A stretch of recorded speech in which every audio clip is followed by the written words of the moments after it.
She is a maid. You are not allowed to draw her." The words cut like a blade through the opulent living room of the Caldwell mansion in Georgia, where Nia Jackson, a 28-year-old black maid, stands frozen. Vivian Caldwell, her imperious employer, tears apart a vibrant portrait drawn by her 10-year-old daughter Lily, depicting Nia playing a piano with a radiant smile. The shredded pieces fall like confetti as Lily's sobs echo, and Vivian's cruel dismissal, "You're unworthy of my daughter's affection," ignites a fire of indignation in the audience. Yet Nia, with quiet strength, kneels to comfort the weeping girl, her eyes blazing with resolve. This moment of raw injustice unveils a story of hidden talent and unyielding spirit. Nia's journey will unravel secrets that challenge a town's prejudices, forging a legacy that transforms hearts. Stay with us to witness how one woman's courage reshapes everything. We'd love for you to subscribe and share where you're watching from. Let's connect through this powerful tale. The chandelier in the Caldwell Mansion's living room glittered like a constellation trapped in crystal, casting a warm, golden glow over the polished mahogany floors and velvet drapes. The air smelled of lavender polish and old money, a scent that clung to every surface as if the house itself exhaled privilege. Nia Jackson, 28, stood in the corner, her hands clasped tightly around a silver tray, her dark eyes scanning the room with the practiced invisibility of a maid. Her uniform, starched and immaculate, felt like a second skin, both a shield and a cage. She was a shadow in this opulent world, unnoticed until something went wrong. And tonight, something was about to go very wrong. The room buzzed with the soft clink of wine glasses and the murmured laughter of Georgia's elite, gathered for one of Vivian Caldwell's infamous soirees. Nia moved silently, refilling glasses with the precision of someone who knew a single misstep could cost her job. Her braids were neatly tucked under a cap, her posture rigid, betraying none of the exhaustion from a 12-hour shift. She was used to the weight of eyes that looked through her, not at her. But tonight, one pair of eyes lingered, those of Lily Caldwell, the 10-year-old daughter of the house, perched on a velvet ottoman in a frilly white dress that made her look like a porcelain doll. Lily's gaze was different, curious, warm, almost conspiratorial, as if she and Nia shared a secret the rest of the room couldn't fathom. Lily clutched a piece of paper in her small hands, her fingers smudged with crayon wax.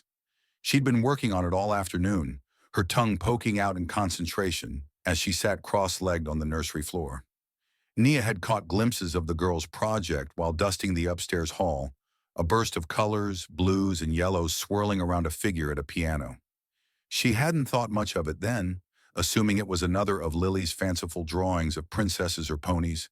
But now, as Lily slid off the ottoman and approached, her hazel eyes gleaming with excitement, Nia felt a prickle of unease. The girl was up to something, and in this house, attention was rarely a good thing. "Miss Nia," Lily whispered, her voice barely audible over the hum of conversation. She held out the paper, her hands trembling slightly. "I made this for you." Nia hesitated, glancing around the room. The guests were distracted, sipping their Merlot and discussing vacation homes in Savannah. Vivian Caldwell, the queen of this gilded domain, stood near the fireplace, her platinum blonde hair swept into an elegant chignon, her emerald dress catching the light like a peacock's tail. She was laughing at something a gray-haired banker said, her smile sharp as cut glass. Nia knew better than to draw her attention, but Lily's earnest expression tugged at something deep in her chest, a warmth she hadn't felt since she'd last hugged her brother, Jamal, before his hospital visit that morning. She knelt slightly, lowering herself to Lily's level, and took the drawing.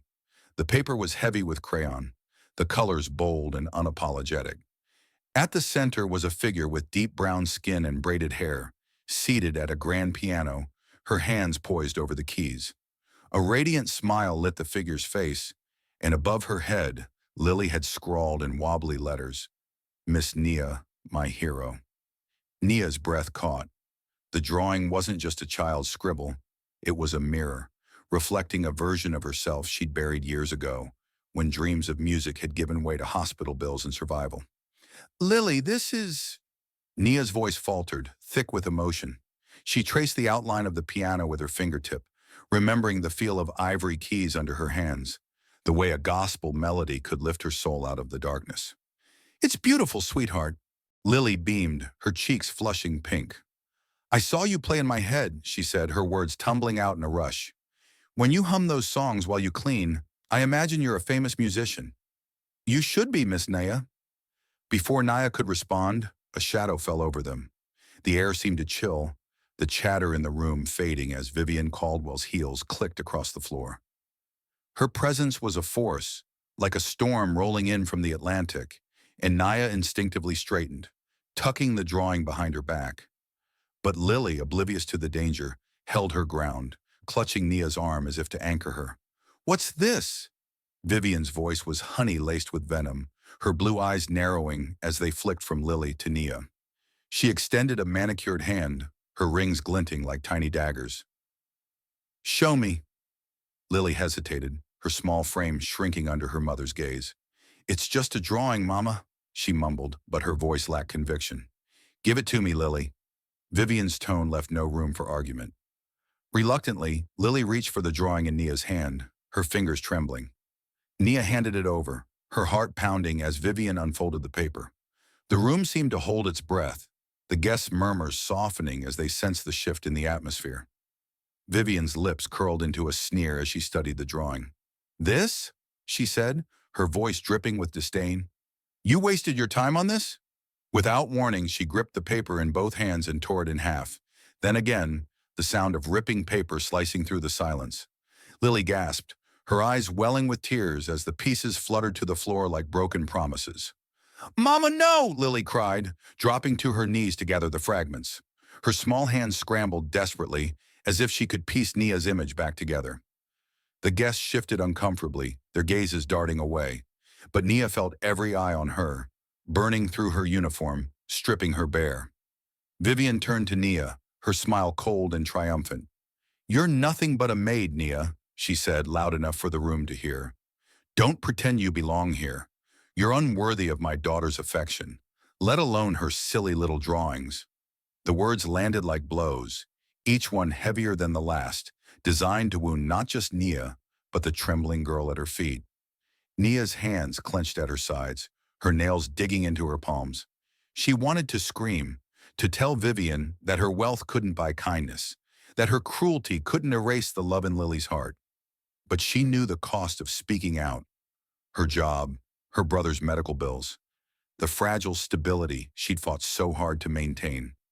So she swallowed the fire in her throat and knelt beside Lily, her voice soft but steady. "It's okay, sweetheart," she said, brushing a tear from Lily's cheek. "Your drawing was beautiful, and that's what matters. You made me feel special." Her words were a lifeline, pulling Lily from the edge of despair, but they couldn't erase the pain in the girl's eyes, or in Nia's own heart. Vivian scoffed, turning back to her guests with a dismissive wave. "Back to work, Nia," she said, as if Nia were a machine, not a woman with a pulse and a past. The party resumed, the laughter louder now, as if to drown out the ugliness of the moment. Nia stood, smoothing her uniform, her face a mask of composure. But as she moved to clear a tray of empty glasses, her eyes lingered on the torn pieces of Lily's drawing, scattered across the floor like the remnants of her own shattered dreams. Lily clung to Nia's hand for a moment longer, her small fingers trembling. "I'm sorry, Miss Nia," she whispered, her voice breaking. "I didn't mean for her to—" "Shh," Nia interrupted gently, squeezing Lily's hand. "You did nothing wrong. You keep drawing, okay? Don't let anyone take that away from you." She forced a smile, but inside her heart was a storm of grief and defiance. She wasn't just a maid, no matter what Vivian said. She was a sister, a dreamer, a woman who'd once believed music could change the world. And in that moment, as she met Lily's tearful gaze, Nia felt something shift, a spark of resolve igniting in the ashes of her humiliation. As she walked away, the tray heavy in her hands, Nia's eyes burned with a quiet, unyielding determination. Vivian's words had cut deep, but they hadn't broken her. This house, with its glittering facade and cold heart, couldn't hold her forever. Somewhere beneath the weight of her uniform, beneath the pain of this night, Nia's music still lived, and she would find a way to let it sing again. The Caldwell mansion was silent in the late hours, its opulent halls cloaked in shadows that seemed to whisper secrets of their own. The air was heavy with the scent of wax polish and the faint echo of the evening's cruel laughter, still lingering like a bruise in Nia Jackson's heart. She stood at the edge of the grand staircase, her hands gripping the banister, her mind replaying the moment Vivian Caldwell had torn Lily's drawing to pieces.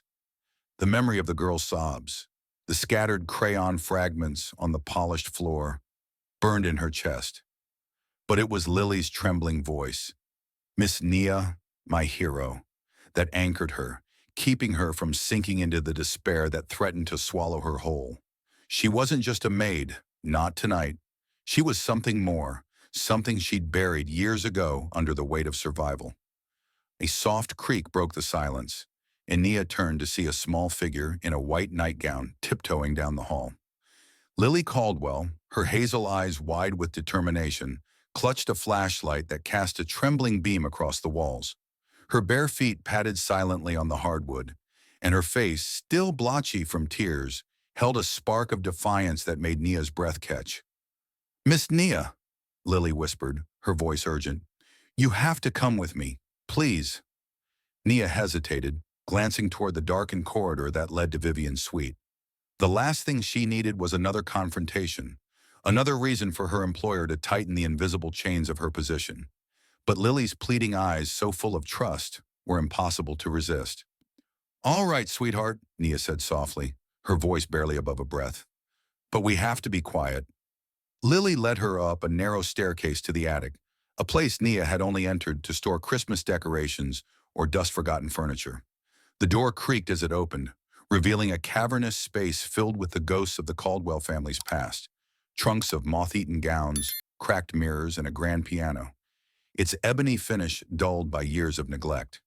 The air was thick with dust, tickling Nia's throat, but the sight of the piano stopped her cold. It was a Steinway, its keys yellowed but intact, a relic of a time when music might have mattered in this house. Lily tugged at Nia's sleeve, pulling her toward the instrument. "I know you can play," she said, her voice a mix of awe and insistence. "I heard you humming those songs when you cleaned. They're not like Mama's music. They're alive." She set the flashlight on a nearby crate, its beam illuminating the piano like a spotlight on a stage long abandoned. Nia's heart thudded, a rhythm she hadn't felt in years. She wanted to protest, to tell Lily that some dreams were too heavy to carry, that playing would only reopen wounds she'd spent a decade closing. But the girl's earnest gaze, so different from the cold dismissal of the living room, unraveled her defenses.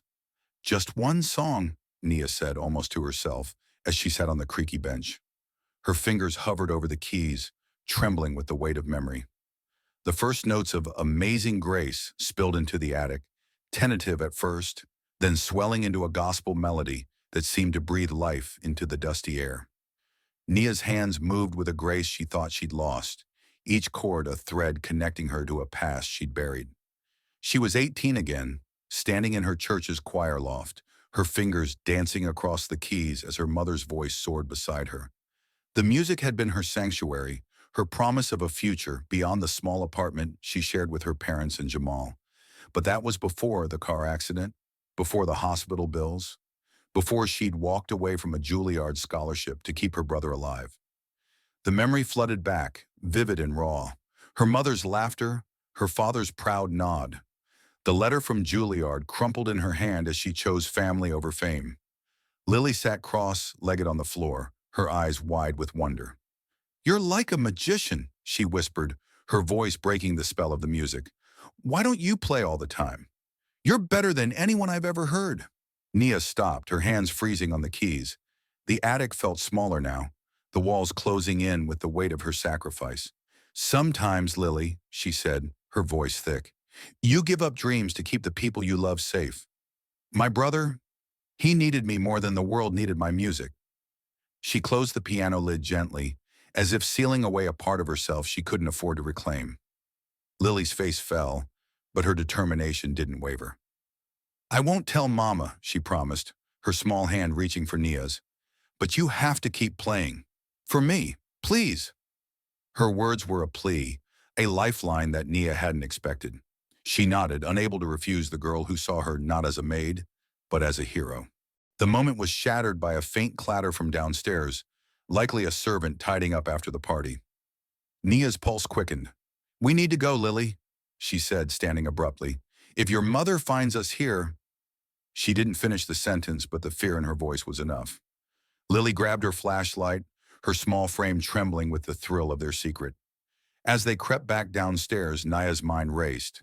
The music had awakened something in her, a flicker of the girl who'd once dreamed of concert halls and standing ovations. But that girl was gone, replaced by a woman who scrubbed floors to pay for her brother's medicine, who swallowed insults to keep a roof over their heads. Yet Lily's belief in her, so pure and untainted, felt like a crack in the armor she'd built around her heart. Back in the nursery, Nia tucked Lily into bed, the girl's eyelids heavy with sleep. "Don't stop playing, Miss Nia," Lily murmured, clutching her blanket. "You're too special to hide." Nia forced a smile, brushing a strand of hair from Lily's face. "You sleep now, sweetheart," she said, her voice soft but strained. "We'll keep this between us." As Nia stepped into the hallway, the mansion's silence felt heavier than before, pressing against her like a warning. She glanced at the staircase leading to Vivian's suite, where the light was still on, a reminder of the power that woman held over her life. But in her mind, the notes of amazing grace lingered, a quiet rebellion against the humiliation of the evening. Vivian could tear up drawings, could call her unworthy, but she couldn't erase the music that still lived in Nia's soul. Nia descended the grand staircase, her steps deliberate, her hands steady despite the storm inside her. The torn pieces of Lily's drawing were gone, swept away by some unseen servant, but their image was burned into her memory. That drawing, with its vibrant colors and clumsy lettering, had seen her in a way no one else in this house ever would. And Lily's faith in her, so fragile yet so fierce, was a spark that refused to die. She paused at the foot of the stairs, her eyes catching the faint outline of the piano through the attic door's crack. It called to her, a siren song of what might have been. Nia's resolve hardened, a quiet vow forming in the stillness. She wasn't ready to play for the world yet, but for Lily, for the girl who saw her as a hero, she would find a way to let her music breathe again. The fluorescent lights of Nia Jackson's small apartment flickered, casting a sickly glow over the cracked linoleum floor and mismatched furniture that smelled faintly of thrift stores and hope. It was past midnight, and the Georgia night pressed against the single window, heavy with humidity and the distant hum of cicadas. Nia sat at a wobbly kitchen table, her hands wrapped around a chipped mug of cold coffee, her eyes fixed on a crumpled hospital bill. The numbers, $50,000 for Jamal's heart surgery, stared back like a taunt, each digit a reminder of the life she'd sacrificed to keep her brother alive. The memory of Lily's torn drawing and Vivian Caldwell's cruel words from the night before lingered like a bruise, but it was the weight of this bill that threatened to crush her. Jamal, her 16-year-old brother, lay on the sagging couch across the room, his thin frame curled under a threadbare blanket. His breathing was shallow, each exhale a soft whistle that twisted Nia's heart. He'd been her anchor since their parents died in that car crash a decade ago, a freckle-faced kid who'd clung to her through grief and poverty. She'd given up Juilliard for him, traded concert halls for hospital quarters. And now, with his heart condition worsening, she was staring down the same impossible choice, her dreams or his life. The attic piano's gospel notes still echoed in her mind, stirred by Lily's faith, but the reality of this tiny apartment grounded her in a truth she couldn't escape. "Nia," Jamal's voice rasped, breaking the silence. He sat up slowly, his dark eyes glinting with a stubborn spark that hadn't dimmed despite his frail body. "You were humming again. That song, the one Mama used to sing." He nodded toward the kitchen counter, where a small radio sat silent, a relic from better days. "It was your lullaby for me, back when I was scared of the dark." Nia forced a smile, her throat tight. "You're too old for lullabies, Jamal," she said, but her voice betrayed her, quivering with the weight of memory. She remembered those nights playing Amazing Grace on their mother's upright piano while Jamal drifted to sleep, his small hand clutching hers. Music had been their refuge, a language that held them together when the world fell apart. Now it felt like a luxury she couldn't afford. Jamal pushed the blanket aside, his movements deliberate despite the effort it cost him. "You should play again," he said, his voice stronger now. "Not just for that little girl at the mansion. For me. For you. We could raise money, Nia. Your music could save me." His words were a plea, not just for his health, but for the sister he'd watched bury her talent under years of toil. Nia's fingers tightened around the mug, the cold ceramic grounding her against the surge of hope and fear his words unleashed. "It's not that simple," she said, her voice low. "If I step out of line, Vivian will fire me. And then what? We lose the apartment, your meds, everything." She gestured at the bill, its stark numbers a silent accusation. "I can't risk that, not for a dream." Jamal's eyes softened, but his jaw set with the stubbornness that had always defined him. "You're not just a maid, Nia. You're a musician. Mama always said your music could move mountains. Don't let that woman take that from you." He coughed, a dry rattling sound that made Nia's heart lurch. She crossed the room in an instant, kneeling beside him, her hand on his forehead as if she could will his strength back. "You need to rest," she said, her voice firm but tender. "Let me worry about the money." But as she tucked the blanket around him, her mind raced. Jamal's belief in her mirrored Lily's, a dangerous spark that threatened to reignite dreams she'd long buried. The piano in the attic, Lily's earnest drawing, Jamal's frail hope. They were all threads pulling her toward a past she'd tried to forget.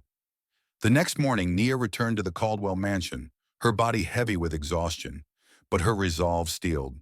The house gleamed under the morning sun, its white columns and manicured lawn a stark contrast to the peeling paint of her apartment.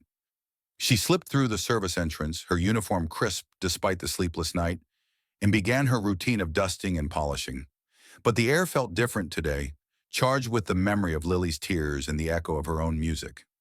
In the nursery, Lily was waiting, her small frame hunched over a sketchbook. Her eyes lit up when Nia entered, but there was a new wariness in her expression, a shadow of the previous night's cruelty. "Miss Nia," she said, her voice barely above a whisper, "I'm sorry about Mama. I didn't know she'd do that." She held out a new sketch, a pencil outline of a piano, unfinished but deliberate. "I'm going to make another one, a better one." Nia's heart ached, but she knelt beside Lily, her hand gentle on the girl's shoulder. "You don't have to apologize, sweetheart," she said. "Your heart's in the right place, and that's what counts." But as she spoke, the nursery door swung open, and Vivian's silhouette filled the frame. Her emerald eyes swept over the scene, narrowing as they landed on the sketchbook. "What's this nonsense?" Vivian's voice was sharp, cutting through the room like a blade. She stepped forward, her heels clicking ominously on the hardwood. "Lily, I told you to stop wasting time with childish drawings. And you," she turned to Nia, her gaze cold as ice, "you're here to work, not to play pretend with my daughter. Stay in your lane, or you'll regret it." Nia's breath caught, her hands clenching at her sides. The threat was clear, a reminder of the power Vivian held over her livelihood. She wanted to speak, to defend Lily's creativity, to claim her own dignity, but the hospital bill loomed in her mind, a silent shackle. "Yes, ma'am," she said, her voice steady despite the storm inside her. She stepped back, her eyes dropping to the floor, but not before catching Lily's devastated expression. Vivian turned to leave, her parting words a low hiss. "Don't test me, Nia. You're replaceable." The door closed with a soft click, leaving a suffocating silence in its wake. Lily's shoulders shook, her sketchbook falling to the floor, and Nia knelt again, pulling the girl into a gentle embrace. "Don't listen to her," Nia whispered, her voice fierce with conviction. "Your drawings, your heart, they're worth more than this house. Don't let anyone take that away." But as she spoke, her own words echoed back, a challenge to herself as much as to Lily. Jamal's plea, Lily's faith, the ghost of her music. They were all calling her to be more than a maid, more than a shadow. As Nia returned to her chores, the mansion's grandeur felt like a cage, its walls pressing in with every swipe of her dustcloth. She passed the attic door, its faint outline a siren call to the piano hidden within. Her fingers itched to play, to pour her pain into music. But the weight of Jamal's illness anchored her to reality. She couldn't afford to dream, not when his life hung in the balance. Yet as she polished a silver candlestick, the memory of Lily's drawing, Miss Nia, my hero, flashed in her mind, vivid and unyielding. It was more than a child's gift. It was a mirror reflecting a woman she'd almost forgotten. Nia paused, her reflection distorted in the silver's shine, her eyes burning with a quiet resolve. She wasn't ready to fight Vivian, not yet, but for Jamal, for Lily, for the music still alive in her soul, she would find a way to carry this burden, and maybe, just maybe, turn it into something more. The Caldwell mansion pulsed with the energy of a charity gala, its grand ballroom transformed into a glittering stage for Georgia's elite. Crystal chandeliers cast prisms of light across gilded walls, and the air buzzed with the clink of champagne flutes and the low hum of self-important chatter. Nia Jackson moved through the crowd like a ghost, her black uniform rendering her invisible amidst the sequined gowns and tailored tuxedos. Her hands, steady despite the ache in her bones, balanced a tray of hors d'oeuvres, each delicate bite a testament to wealth she'd never touch. The sting of Vivian Caldwell's latest warning, "Stay in your lane or you'll regret it," still burned in her chest, mingling with the weight of Jamal's hospital bill and the memory of Lily's torn drawing. But tonight, Nia's focus was fractured, her thoughts drifting to the attic piano and the gospel melody that had briefly set her soul alight. Lily, dressed in a pale blue dress that made her look like a wisp of sky, hovered near the ballroom's edge, her fingers twisting nervously. She was supposed to perform a piano piece for the guests, a showcase of the Caldwell family's polish, but her usual spark was dimmed, her eyes darting to Nia with a quiet plea. Nia caught her gaze and offered a small, encouraging nod, her heart twisting at the girl's anxiety. She knew Vivian's expectations were a crushing weight on Lily, just as they were on her. The girl's love for music, kindled by Nia's secret attic session, was a fragile flame in a house that valued appearances over passion. As Nia wove through the crowd, offering canapes to guests who barely acknowledged her, a familiar voice cut through the din, stopping her cold. Nia Jackson." The words were warm, disbelieving, laced with a deep Atlanta drawl. She turned her tray, nearly tipping, to find Daniel Hayes, a 35-year-old black man with a charismatic smile and eyes that held a spark of recognition. His suit was sharp, his presence commanding, but it was the warmth in his gaze that jolted her. Daniel, her old friend from Berklee College of Music, now a rising music producer in Atlanta, stood before her, a ghost from a life she'd left behind. "Daniel," Nia breathed, her voice barely audible over the string quartet's swell. Her mind flashed to late-night jam sessions at Berklee, where they'd traded chords and dreams, her fingers flying over the piano, while Daniel spun stories of producing records that would change the world. That was before the accident, before she'd walked away from music to save Jamal. Now seeing him here in the heart of Vivian's domain felt like a collision of past and present. "What are you doing here?" Daniel asked, his brow furrowing as he took in her uniform, the tray, the invisible weight she carried. "You were the best of us at Berklee. Your gospel runs, your jazz improvisations, they were magic. And now?" He trailed off, his eyes searching hers for an explanation. Nia's throat tightened, the hospital bill's numbers flashing in her mind. "Life happened," she said, forcing a smile that didn't reach her eyes. "I'm here for my brother. He needs me." She glanced at Lily, who was now being ushered toward the grand piano by a stern-faced music tutor. "And for her," she added softly, nodding toward the girl. Before Daniel could respond, a ripple of applause signaled the start of Lily's performance. The crowd turned, their faces a mask of polite expectation, as Lily sat at the piano, her small hands trembling over the keys. The piece, a stiff, classical sonata, felt lifeless, each note a struggle under the weight of her mother's scrutiny. Vivian stood at the front, her smile fixed, her eyes cold. Nia's heart ached for the girl, knowing how much she hated these performances, how much she longed to play the vibrant gospel tunes Nia had shared in the attic. Halfway through, Lily faltered, a wrong note ringing out like a cry. The crowd murmured, and Vivian's smile tightened, her fingers clenching her champagne flute.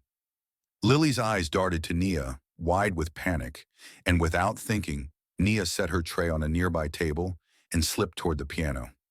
She knelt beside Lily, her voice a whisper meant only for her. "Breathe, sweetheart. Play what's in your heart, not what they expect." She hummed a soft bar of Amazing Grace, the melody a secret between them. Lily's shoulders relaxed and she began again, weaving a few gospel-inflected notes into the sonata, a quiet rebellion that brought a spark to her eyes. The crowd, expecting failure, leaned forward, captivated by the unexpected warmth in her playing. Nia stepped back, her heart swelling with pride, but her moment of triumph was short-lived. Vivian's gaze locked onto her, sharp as a blade. She crossed the room in a few strides, her heels clicking like a metronome of menace. "What do you think you're doing?" she hissed, her voice low but venomous, meant to avoid a scene. "You're here to serve, not to meddle with my daughter's performance." Nia straightened, her pulse racing, but her voice steady. "She was scared, ma'am. I just helped her find her way." Her words were calm, but they carried a defiance she couldn't suppress, fueled by Lily's courage and the echo of her own music. Vivian's eyes narrowed, her lips curling into a sneer. "Know your place, Nia," she said, loud enough for nearby guests to turn. "If you ever interfere again, you're out of a job. And trust me, this town won't take kindly to someone like you." The racial undertone was unmistakable, a knife twisted in Nia's gut. Before Nia could respond, Daniel stepped forward, his presence a quiet storm. "Mrs. Caldwell," he said, his voice smooth but firm, "I think you're underestimating Nia's talent. I knew her at Berkeley. She's a better musician than anyone in this room." He turned to Nia, his eyes blazing with conviction. "I'm producing a music festival in Atlanta next month. I want you to perform. A gospel jazz set, your own work. You could steal the show."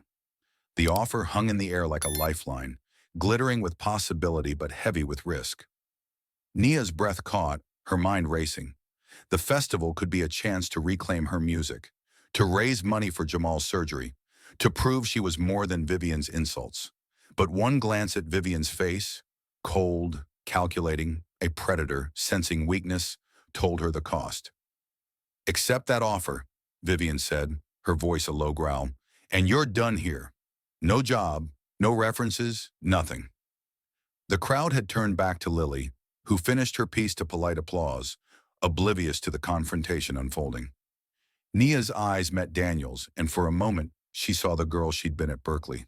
Fearless, full of fire, ready to conquer the world with her music. But that girl didn't have a brother fighting for his life, a job hanging by a thread, a child like Lily depending on her quiet strength. I, I can't," Nia said, her voice breaking despite her effort to stay composed. "I have responsibilities." She turned away, picking up her tray, her hands trembling. Daniel's disappointment was palpable, but he didn't push, only handing her a card with his number. "When you're ready, Nia," he said softly, "I'll be waiting." As Nia moved back into the crowd, the weight of Vivian's threat and Daniel's offer pressed against her like opposing tides. She glanced at Lily, now surrounded by guests praising her performance, her small face glowing with pride.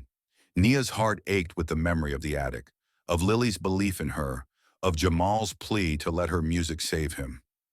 The hospital bill loomed in her mind, its numbers a relentless drumbeat. She paused by a window, the Georgia night stretching dark and endless beyond the glass. Daniel's card burned in her pocket, a spark of possibility in a life defined by duty. Vivian's words echoed, "Someone like you." But so did Lily's. "You're my hero." Nia's fingers brushed the card, her resolve flickering like a candle in a storm. She wasn't ready to defy Vivian, not yet, but the music in her soul was stirring, and with it, a dangerous hope that she could be more than the world allowed. The air in the Caldwell Mansion's library was thick with the scent of leather-bound books and the faint tang of Vivian Caldwell's perfume, a floral note that clung to the room like a warning. Nia Jackson stood rigid, her hands clasped behind her back, her maid's uniform starched to perfection, but feeling like a straitjacket. The morning sun filtered through heavy drapes, casting slanted shadows across the oak desk where Vivian sat, her emerald eyes glinting with a predator's focus. The events of the charity gala, Daniel Hayes's offer, Lily's brave performance, Vivian's venomous threat, still hung over Nia like a storm cloud. But now, a new danger loomed. In Vivian's hand was a manila folder, its edges worn, as if it had been handled with malicious intent. Nia's pulse quickened, her instincts screaming that whatever lay inside that folder was about to change everything. "You've been busy, haven't you, Nia?" Vivian's voice was smooth, almost conversational, but it carried the weight of a guillotine. She leaned back in her chair, her manicured fingers tapping the folder rhythmically. "Inspiring my daughter, charming music producers, acting like you belong in my world." She paused, her lips curling into a smile that didn't reach her eyes. "But we both know you don't." Nia's throat tightened, but she kept her gaze steady, refusing to flinch. She'd faced Vivian's insults before, the torn drawing, the public humiliation. But this felt different, calculated, like a trap snapping shut. "I'm just doing my job, ma'am," she said, her voice low but firm, though her heart pounded with the memory of Daniel's offer to perform in Atlanta, a dream that felt both impossibly close and dangerously out of reach. Vivian opened the folder, pulling out a single sheet of paper with a deliberate slowness that made Nia's stomach churn. "I had a private investigator look into you," she said, her tone almost gleeful, "and what he found was illuminating." She slid the paper across the desk, revealing a grainy photocopy of a police report from a decade ago. Nia's breath caught as she recognized the details.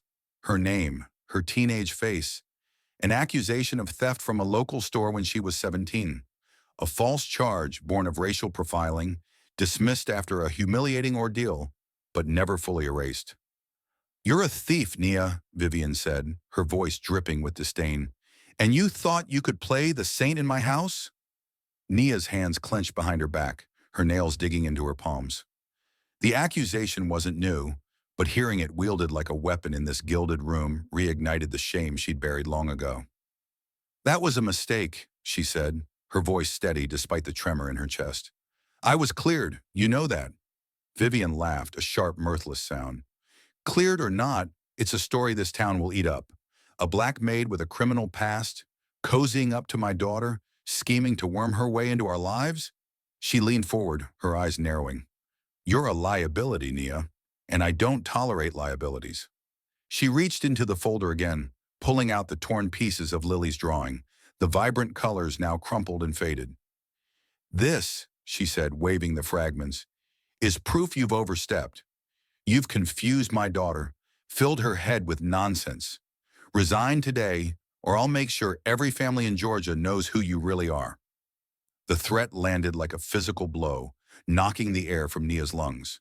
Resigning meant losing her income, Jamal's medical bills going unpaid, and their apartment slipping away. But staying meant enduring Vivian's wrath, a public smear that would follow her forever. She thought of Jamal, his frail body on the couch, his plea for her music to save him. She thought of Lily, her small hands sketching a new portrait, her faith in Nia unshaken despite her mother's cruelty. "I haven't done anything wrong," Nia said, her voice trembling but resolute. "I care about Lily. That's not a crime." Vivian's smile was cold, triumphant. "Care all you want," she said, "but you're done here. Pack your things by tomorrow, or this report goes public." She stood, dismissing Nia with a wave, as if she were swatting away a fly. Nia left the library, her steps mechanical, her mind a whirlwind of fear and defiance. The mansion's opulence mocked her. Marble floors, crystal vases, portraits of white ancestors staring down with unyielding judgment. She slipped into the nursery, seeking refuge, and found Lily hunched over her sketchbook, her pencil moving with fierce determination. The girl looked up, her hazel eyes bright with purpose. "Miss Nia," she said, holding up a new drawing, a pencil sketch of Nia at the piano, her face radiant with strength. "I'm making this one better. Mama can't ruin it." Nia's heart cracked open, a flood of warmth battling the chill of Vivian's threat. She knelt beside Lily, her voice soft but urgent. "It's perfect, sweetheart," she said, tracing the sketch's lines. "But we need to be careful. Your mama, she doesn't like me being close to you." She hated the words, hated dimming the light in Lily's eyes. but she couldn't risk the girl getting caught in Vivian's crosshairs. Lily's face fell, but her jaw set with a stubbornness that mirrored Nia's own. "I don't care what Mama says," she whispered. "You're my friend. You make music sound like magic." She reached into her pocket, pulling out a crumpled sheet of music, a simple gospel duet Nia had taught her in the attic. "I want us to play this together, for my school recital. Please." Nia hesitated, Vivian's threat echoing in her mind. Playing with Lily would be another defiance, another step toward the edge of Vivian's patience. But the girl's plea, so pure and fierce, stirred the music in Nia's soul, the part of her that refused to be silenced. "All right," she said, her voice barely above a whisper. "But it's our secret, okay? Just like the attic." As Lily nodded, a faint chime from Nia's pocket broke the moment. A text from the hospital. Jamal admitted. Condition critical. "Come now." The words hit like a sledgehammer, shattering the fragile hope she'd clung to. She stood, her hands trembling, and forced a smile for Lily. "I have to go, sweetheart," she said, her voice cracking. "But we'll practice soon. I promise." She fled the mansion, the Georgia heat wrapping around her like a suffocating embrace as she raced to the bus stop. The hospital was a 30-minute ride, each second ticking like a countdown. Jamal's face, his stubborn smile, his belief in her music, flashed in her mind, mingling with Lily's drawing, Daniel's offer, and Vivian's cruel folder. The bus rattled through the town, past manicured lawns and crumbling apartments, a stark reminder of the world she straddled. Her phone buzzed again, another text, this time from Daniel. "Festival slot still yours. Don't let fear win." Nia clutched the phone, her chest tight with a storm of emotions. The festival could be her salvation, a chance to raise money for Jamal, to reclaim the music Vivian sought to bury. But Vivian's threat loomed larger, a dark plot that could destroy not just her job, but her name, her future, her brother's life. She thought of the attic piano, its keys a lifeline to a self she'd almost forgotten. She thought of Lily, sketching with defiance, believing in a Nia who was more than a maid. As the bus pulled up to the hospital, Nia's resolve hardened, a quiet fire kindling in her core. Vivian could wield her folder, her wealth, her power, but she couldn't erase the music in Nia's soul, the love in Lily's heart, the hope in Jamal's eyes. Nia stepped off the bus, her uniform still crisp, her hands steady despite the chaos within. She wasn't ready to fight, not yet, but the spark of defiance was growing, and with it, a dangerous certainty that her music, her truth, would find a way to rise. The community center in the heart of the Georgia town hummed with anticipation, its weathered walls and sagging roof transformed by strings of fairy lights and the vibrant energy of a gathering crowd.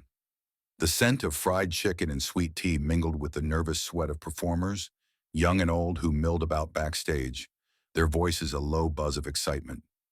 Nia Jackson stood at the edge of the stage, her hands trembling as she smoothed the simple black dress she'd borrowed from a neighbor, a far cry from her maid's uniform. Tonight was her gamble, a free concert to raise funds for her brother Jamal's life-saving surgery, a defiant stand against Vivian Caldwell's threats, and the weight of a town's prejudices. The hospital's text from the previous day still burned in her mind. Jamal critical. Every note she played tonight would be for him, for Lily, for the part of herself she'd buried under years of servitude. The center's folding chairs were filled with faces from the town's margins.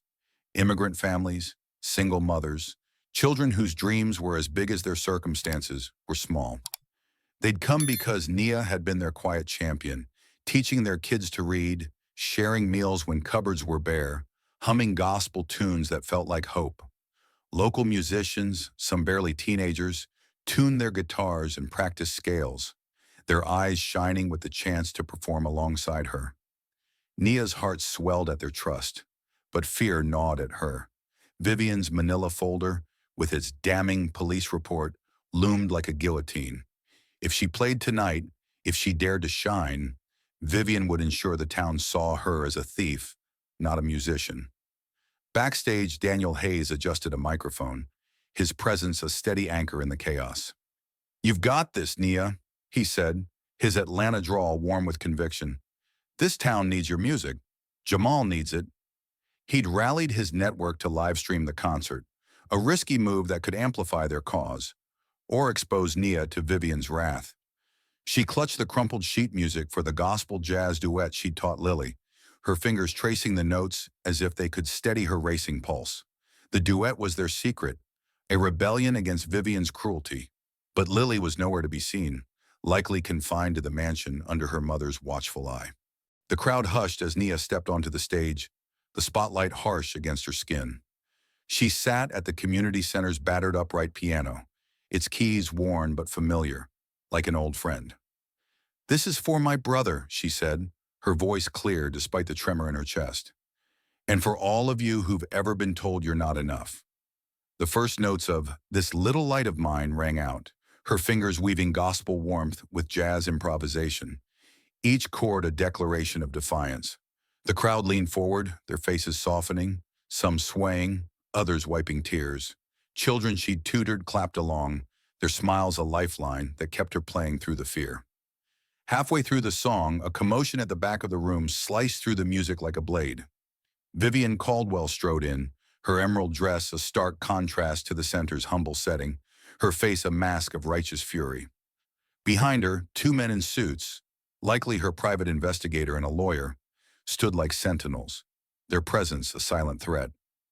The crowd murmured, sensing trouble, but Nia kept playing, her hands steady, her melody a shield. Vivian's voice cut through the air, sharp and deliberate. "Stop this nonsense," she demanded, holding up the manila folder. "This woman is a fraud, a thief who's been lying to you all." The music faltered, Nia's fingers freezing on the keys. The crowd's warmth turned to confusion, whispers rippling like a gathering storm. Vivian stepped forward, her heels clicking ominously on the wooden floor. 10 years ago, Nia Jackson was arrested for stealing," she said, waving the police report like a flag of victory. "She's no hero. She's a criminal who's manipulated your trust, and my daughter's." The words landed like blows, each one designed to strip Nia bare. Faces in the crowd turned, some skeptical, others uncertain, but the weight of Vivian's accusation was a noose tightening around Nia's future. Nia stood, her legs trembling, but her voice steady. "That charge was false," she said, meeting Vivian's gaze. "I was a kid, targeted because of my skin. But you know what's true? I've spent my life lifting others up, even when you tried to tear me down." Her words were a spark, igniting murmurs of support from the crowd, parents who'd seen her kindness, kids who'd learned from her. But Vivian's smile was cold, triumphant, as if she'd already won. Before Nia could say more, a small figure burst through the crowd, her pale blue dress streaked with dirt, her face flushed with defiance. Lily Caldwell, who'd clearly snuck out of the mansion, clutched a new drawing, a vibrant portrait of Nia at the piano, her hands alive with music. "Mama, stop!" Lily cried, her voice piercing the tension. She ran to the stage, holding the drawing high. "Miss Nia's my family. She's not a thief. She's my hero." The crowd gasped, some cheering, others stunned, as Lily threw her arms around Nia, her small body trembling with courage. Vivian's face twisted, her composure cracking. "Lily, get down from there," she snapped, but her daughter didn't budge. Instead, Lily turned to Nia, her eyes bright with tears. "Play our song," she whispered. "Show them who you are." Nia's heart pounded. Torn between fear and the fire Lily's faith kindled. She nodded, sitting back at the piano, and beckoned Lily to join her. The girl sat beside her, her small hands poised over the keys, ready for their secret duet. The first notes of their gospel jazz piece soared, a fusion of Wade in the Water and Nia's own improvisation, each chord a defiance of Vivian's cruelty. Lily's playing was tentative but heartfelt, her fingers finding courage in Nia's steady rhythm. The crowd, hesitant at first, began to clap, their voices rising in a chorus of support. Daniel's camera captured it all, the live stream flashing across screens far beyond the town, each view $1 toward Jamal's surgery. Nia's music wove a spell, transforming the community center into a sanctuary where race and class dissolved, leaving only the truth of her soul. Vivian's voice rose again, shrill with desperation. "This is a disgrace," she shouted, But the crowd drowned her out, their cheers a tidal wave. A mother, RN, had helped stand out, her voice cutting through the noise. Miss Naya's been there for my kids when no one else was. She's no thief. She's family. Others joined in, their stories of Nia's kindness a shield against Vivian's lies. The investigator and lawyer shifted uncomfortably, their power fading in the face of the community's unity. As the duet reached its climax, Nia and Lily's hands moved in perfect sync, their music a testament to their bond. The final chord hung in the air, met with a roar of applause that shook the rafters. Nia looked out at the crowd, tears streaming down her face, and saw not just faces but a family she'd built through quiet acts of love. Lily held up her drawing, its colors vibrant under the stage lights, and the crowd cheered louder, a collective defiance of Vivian's cruelty. Vivian stood frozen, her folder slipping from her hands, her authority crumbling under the weight of her daughter's courage and Nia's truth. She turned and left, her heels echoing in retreat, the crowd parting like a sea to let her pass. Nia pulled Lily close, whispering, "You're my hero too." The girl's smile was a beacon, brighter than any chandelier in the Caldwell mansion. Daniel approached, his phone glowing with notifications. The live stream had gone viral, donations pouring in for Jamal's surgery. "You did it, Nia," he said, his eyes shining with pride. But Nia knew this was more than money. It was a victory over silence, over shame, over a world that had tried to keep her small. As the crowd chanted her name, Nia's heart swelled with a dangerous hope. Her music had spoken, and the town had listened. The old barn on the outskirts of the Georgia town stood transformed, its weathered planks now painted a warm red, its sagging roof replaced with sturdy shingles that gleamed under the late afternoon sun. Fairy lights draped across the beams, casting a soft glow over rows of folding chairs filled with families, their faces alight with anticipation. The scent of fresh paint mingled with the earthy tang of hay, a reminder of the barn's humble roots, now reborn as Nia's music haven. A free community music center where children of every background could learn, dream, and find their voice. Nia Jackson stood at the entrance, her simple blue dress swaying in the breeze, her braids catching the light.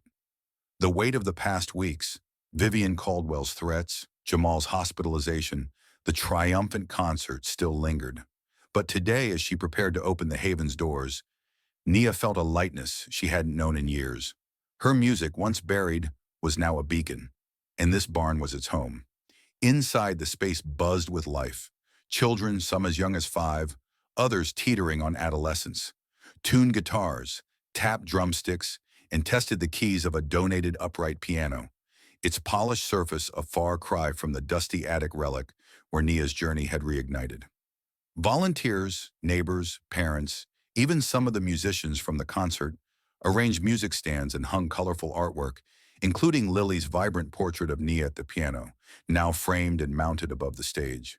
The drawing, with its bold colors and heartfelt title, Miss Nia, My Hero, was a testament to the bond that had sparked this dream, a bond that had defied Vivian's cruelty and changed the town. Nia's heart swelled as she watched Jamal, now 16 and recovering from his successful heart surgery, adjust a guitar strap for a shy 7-year-old boy. His smile, once shadowed by illness, was bright, his movements stronger than they'd been in years. The viral live stream of the concert, fueled by Daniel Hayes' quick thinking, had raised enough to cover the $50,000 procedure, with extra to spare for the Haven's launch. Jamal caught her eye and grinned, his fingers strumming a playful chord. "You did this, sis," he said, his voice carrying the same stubborn hope that had kept them going through their darkest days. Mama would be proud.